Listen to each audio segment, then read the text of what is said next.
ଏକ ସମୟର କଥା। ଜଙ୍ଗଲରେ ଏକ ଠେକୁଆ ଆଉ କଇଁଛଟିଏ ରହୁଥିଲେ। ସେମାନେ ସବୁବେଳେ ସାଙ୍ଗ ହୋଇ ସମୟ ବିତାଉଥିଲେ।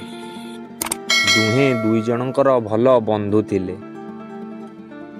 ଠେକୁଆଟି ସବୁବେଳେ କଇଁଛଟିକୁ ଥଟ୍ଟା କରି ହସୁଥିଲା ଓ କହୁଥିଲା, ତୁମର ଧୀର ଚାଲି ଅଟେ, ମୁଁ ତ ଆଖି ପିଛୁଡ଼ାକେ ଦୌଡ଼ିକିରି ଯାଇପାରେ।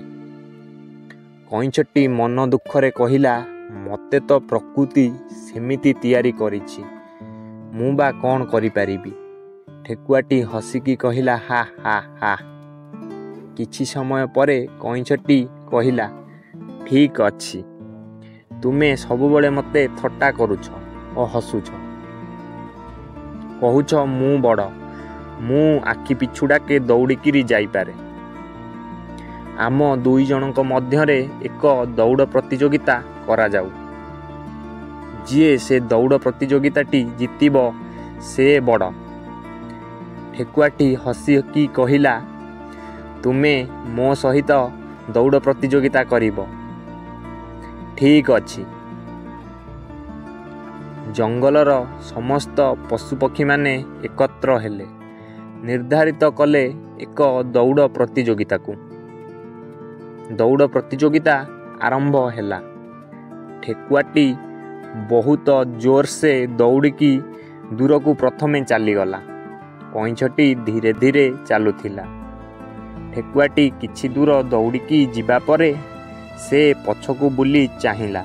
କଇଁଛଟି ଦେଖାଯାଉ ନାହିଁ। ସେ ଭାବିଲା, କଇଁଛଟି ମୋ ପାଖରେ ଆସି ପହଞ୍ଚିବାକୁ ଅନେକ ସମୟ ଲାଗିଯିବ। ଗଛ ତଳେ ଯାଇ ବସିଲା ଓ କହିଲା, ମୁଁ କିଛି ସମୟ ଏଠାରେ ବିଶ୍ରାମ କରେ।